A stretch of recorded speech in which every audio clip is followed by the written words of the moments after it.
Now for something completely different. um, there's a story that came out today, or not today, but it came out this week.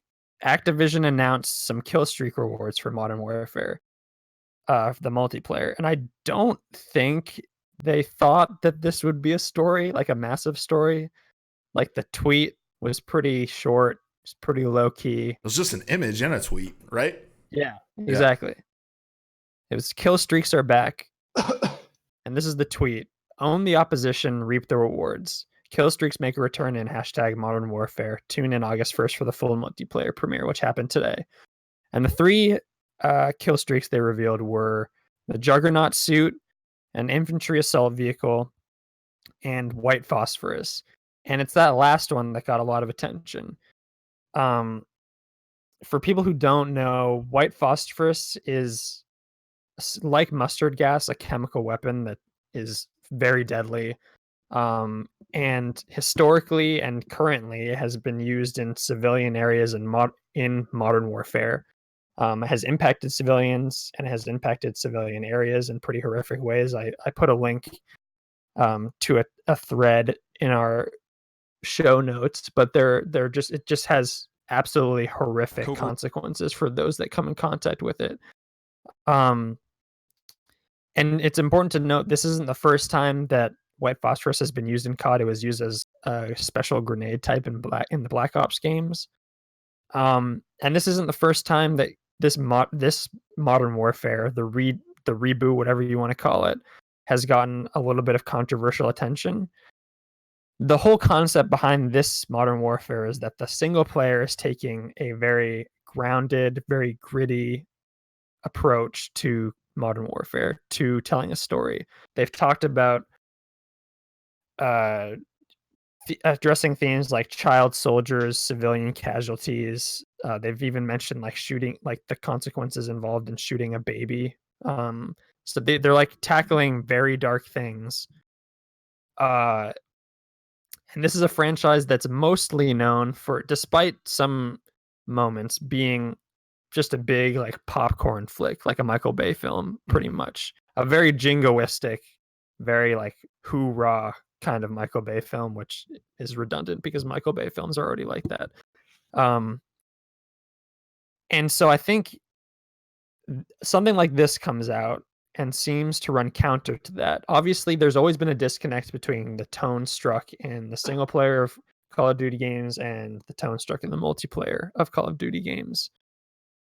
And even while this weapon isn't new to COD, there's something that's kind of stand out about the stark contrast here in messaging and in tone. I don't know if this is something that rubbed you guys the wrong way. Is this fine to you? I saw the division and the conversation happening on Reset Era on Twitter. People coming out saying this is fine. It's just a video game. It's just a multiplayer war game. What do you expect? People kind of countering that with you're essentially using a war crime and weaponizing a war crime in a gamified way. Where do you guys kind of fall on this issue? So the use of white phosphorus is a war crime in civilian areas, but it's not a war crime to use it at all. Is that accurate? Yes, it's in civilian areas. It defies the Geneva Convention. So for me, seeing Call of Duty do this, I'm trying to skate on some thin ice here. Yeah, is not shocking for me, and it leads me to not be super offended because, just to be honest, I kind of expect this kind of stuff out of Call of Duty. I'm not a fan of their campaigns, and they put you in these moments where you make these moral choices, or you don't have the moral choice. I'm thinking about where you're embedded in the terrorist cell, right? The classic Russian.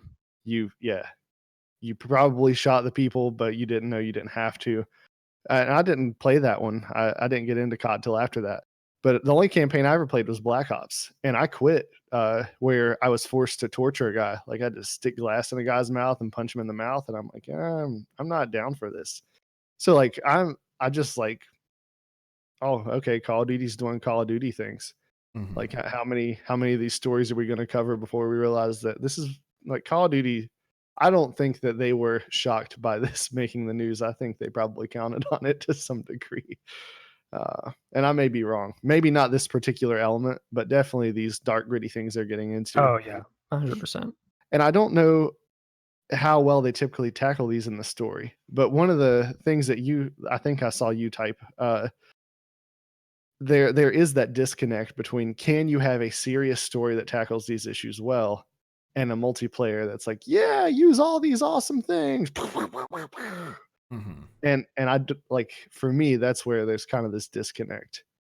Well, and I think that's where like Battlefield 1, I think, got it right in a lot of ways. Like the campaign is really, really good at I just remember that first level, you play these stories until you die, and then when you die, it tells you who you were. And just kind of humanizes these what are often faceless and nameless players, that like these avatars that you take on in order to participate in these games.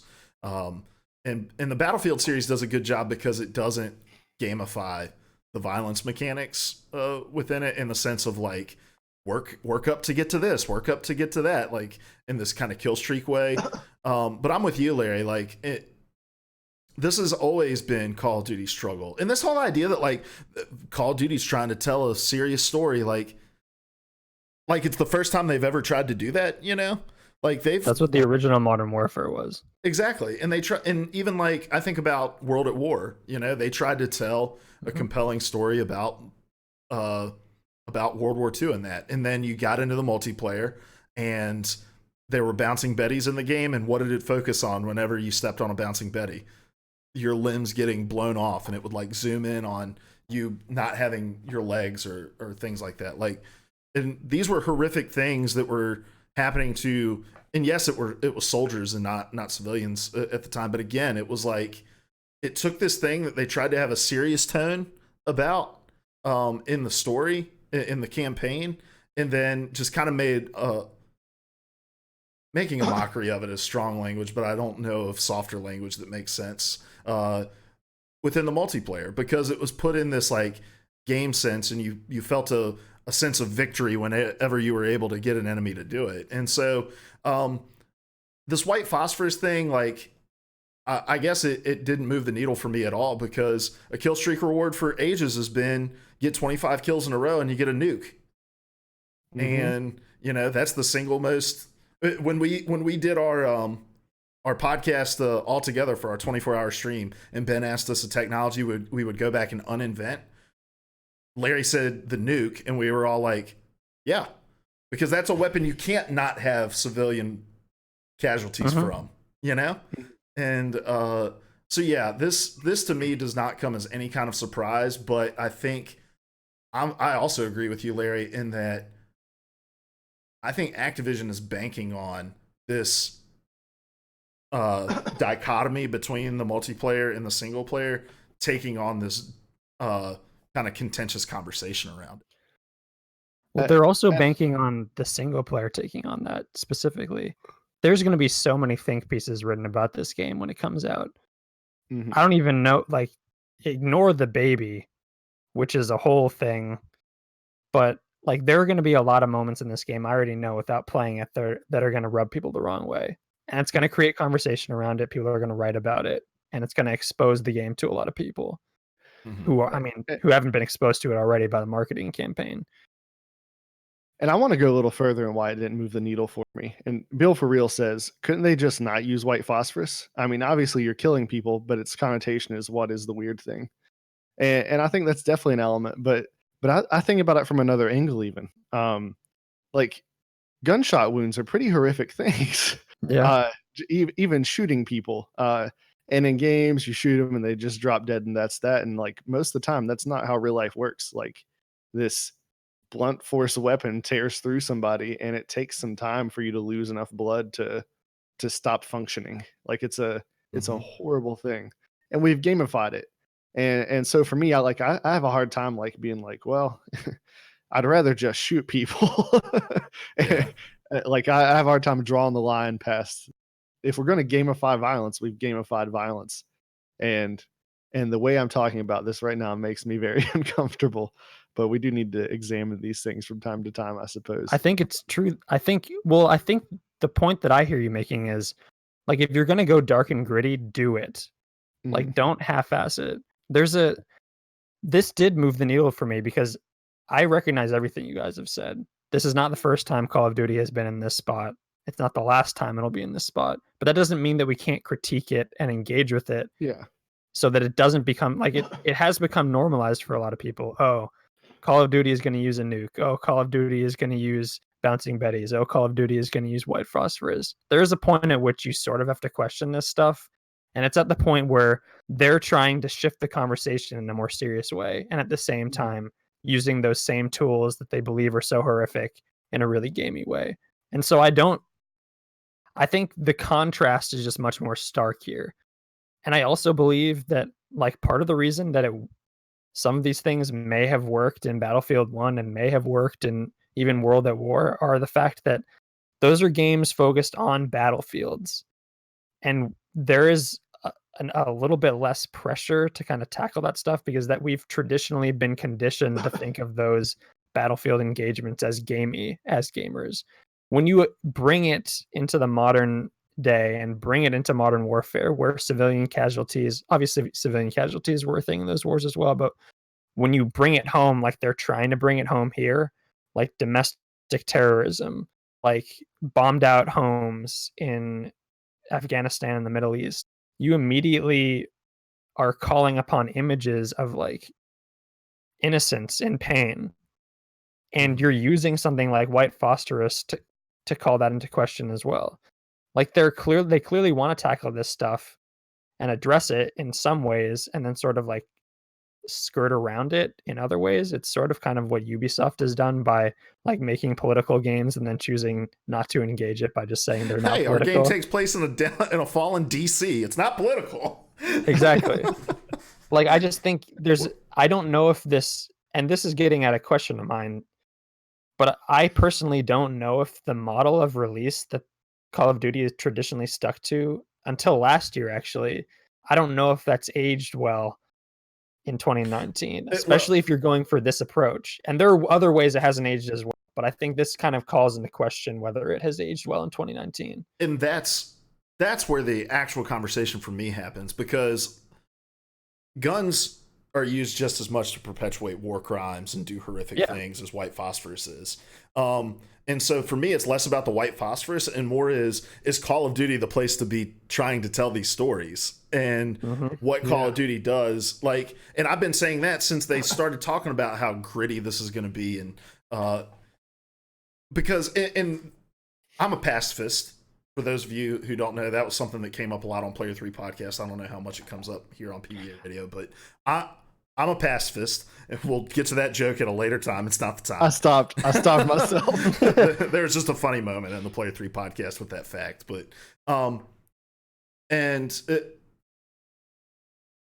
to me, what we do with guns is just as egregious as what is done with white phosphorus. And there have been more innocent lives and civilian casualties through the use of guns and bombs and other means that we use in every single multiplayer shooter video game than white phosphorus has ever taken. And that's not to minimize the impact that white phosphorus has had in the It is singularly horrific, though. It is singularly horrific, but what about gun violence isn't horrific, you know? But the fact of the matter is that Call of Duty is not the space to have this. Like, this is the game that for a couple of years tried to have a story that did commentary about the industrialization and commercialization of warfare, and then you could have fucking neon orange skins and dab on people in the multiplayer. Like, this has always been the issue with Call of Duty, and to me, it's not about white phosphorus. It's just about, like, you can't have your cake and eat it too, because you're not going to be able to separate yourself from this thing. If you want to get nitty and gritty and make a statement about war, then you need to nix the multiplayer stuff altogether and make the statement that you're wanting to make, and stop trying to, like, harbor your esports scene in the middle of this thing as well. You know, like, that's where I come down on this. It has nothing to do with white phosphorus. It's just Call of Duty can't be the space to do this. I think there's a broader cultural issue here too of we're kind of we're double-minded as a society. A lot of us, not the whole society, but a lot of people, like, they have this war is horrific, but woo, when the bad guys get it, they deserve it. Exactly. And so I am not a pacifist. But I think that our attitude toward violence is, and I've stolen this from a Jedi master, but I think that violence should always be considered a failure, even if we get to a point where we feel like it was completely necessary to stop evil. Like we failed in order to get to that point, and it should always be mourned and never celebrated. And yeah, you can't make that statement and then dab on people. It's just those are not congruent. Yeah. It's also difficult to make that statement when literally the only way to engage your game is violent. Mm-hmm. I think there are ways to do that. Like, and a lot of people have pointed to Spec Ops: The Line as an example of a game that did this, which used white phosphorus as well, and actually used it quite poignantly and pointed to how horrific it is. But I think you're right, Luke. I think there's an argument to be made that perhaps Call of Duty trying to say something is worth it because it has more eyes on it and it's able to reach a lot more people than a lot of indie games that might try to tackle the same issues. But I also think for years they have just been, as I said, just blockbusters. And that complements the tone of their multiplayer a lot better than if they're trying to go for something somber and sullen like a Tim O'Brien novel. Like, I don't know if either separate them, release them as separate products and in separate years, or just do away with what you're trying to do. Because I think you're right. I ultimately don't think that this game is going to tackle any of the issues it's trying to address in any meaningful amount of depth, because it's going to be a 6 to 7 hour campaign. And then after that, it's expected that everybody will just migrate over and forget everything they just saw in that game. Forget all of the somber, melancholy notes of the story. Forget the war is hell message, and then migrate over to the multiplayer and just beat the shit out of each other and participate and do that in the same environments that you just played the campaign in. That's the uncomfortable part too. And I think it might have been Nathan Grayson who pointed it out in his preview. Like, he said ultimately he was playing the multiplayer, he was having a good time, and then he like takes a second and he noticed, like, he got hit by white phosphorus and he ran away, and he's like gagging, he's like breathing heavily, he gets out of it, and then his vision clears as it does in 5 seconds. And he sees he's in a bombed out shelter that was clearly someone's home.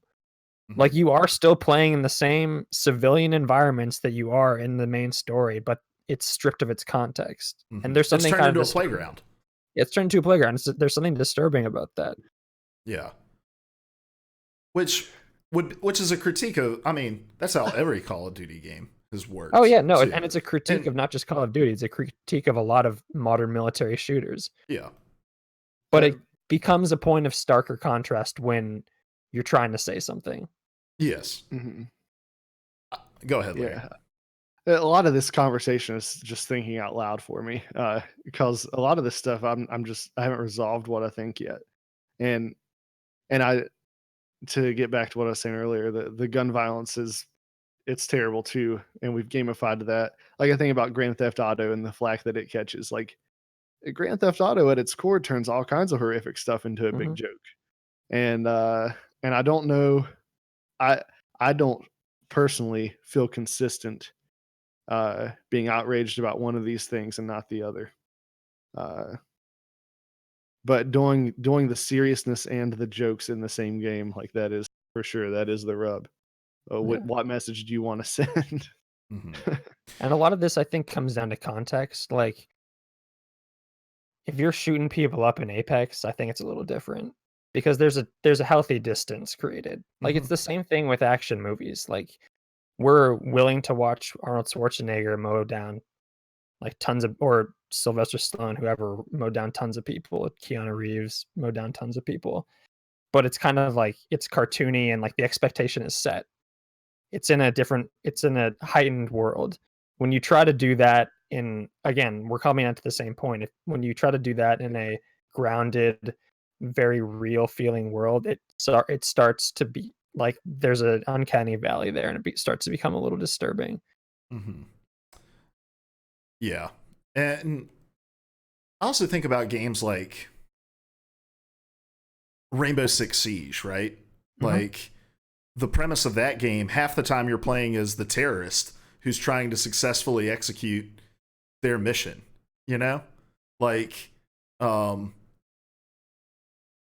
gamifying that, like, I appreciate this conversation because it allows us to examine the context that a lot of our games exist in, and how kind of at the end of the day, when you step back and looked at them, they're kind of fucked, you know? Like, yeah, because we've normalized it. Yeah. But that violence is such a necessary utility in like the games that we play. I mean, I don't know. It's an interesting topic, but the problem is that the three of us are thinking about this far more than 99% of the people that are going to play Call of Duty Modern Warfare. You know, and 99% of those people are going to play multiplayer. Yeah, and probably 90% of the people who made the game. Yeah. Salty, go ahead. Did either of you play the first Homefront game? I did not. I played a little bit. I've heard you rave about it. So multiplayer played part of the garbage. Second one. But Homefront: The Revolution. The first game had a really great campaign.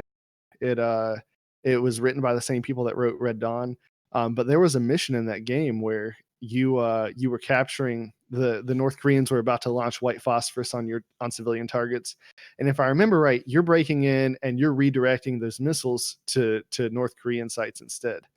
And it was a moment that stuck with me, and they did it well in the game, as far as like showing you the horrors of war, because you launched the first one successfully at the target, but then you screw up on the second one and detonate it overhead, and it rains down on the people around you, and they're bad guys, but you have to like run through this field where people are just like burning up all around you, and it really like it messed with me, and it was like a really like good moral moment of, holy crap, I just did this on purpose to another group way far away, but it's a lot different when I'm right here seeing it on the ground. But then they turned around and it was a kill streak reward in their multiplayer. So, yeah. Salty says, what if Call of Duty flipped the script and put the warfare from the point of view of someone who has bombs dropping daily, but they're the innocent person in a war-torn area, not the military operative that Call of Duty paints as the hero? And they're trying to do that. Like I think that's the first mission. You're a little girl who's like hiding away from what's happening around you, right? Like trying to navigate through the dangers. And that little girl then becomes radicalized, and she leads like I think a terrorist group that kind of launches an attack in London or something like that. But you play as that character throughout the game. Yeah, so they're trying to do those things, and that's the rub. Like, they're trying to do those things and do these other things as well. He also says GTA firmly plants you as the knowingly bad guy doing bad things, in my opinion. I can't remember a time where GTA had a really good guy that is just doing incredibly bad things. Yeah, it's known for having pretty vile protagonists. Yeah. Yeah. I think this isn't a conversation. In a pretty debased world. All around. Yeah. I mean, it's a satire in a lot of ways. Yeah. This isn't a conversation we're going to sort out in like half an hour, 45 minutes, but I do think it's an interesting, I think this calls into question a lot of things that we take for granted and things that we assume are normal in games. Yeah. It's a good point of conversation. Dude, and I always love the conversations where we don't necessarily all particularly align with one another in our thinking of it. So it always makes for a much more interesting conversation. Salty as Chuck thinks this is way better than the Ninja and Mixer conversation.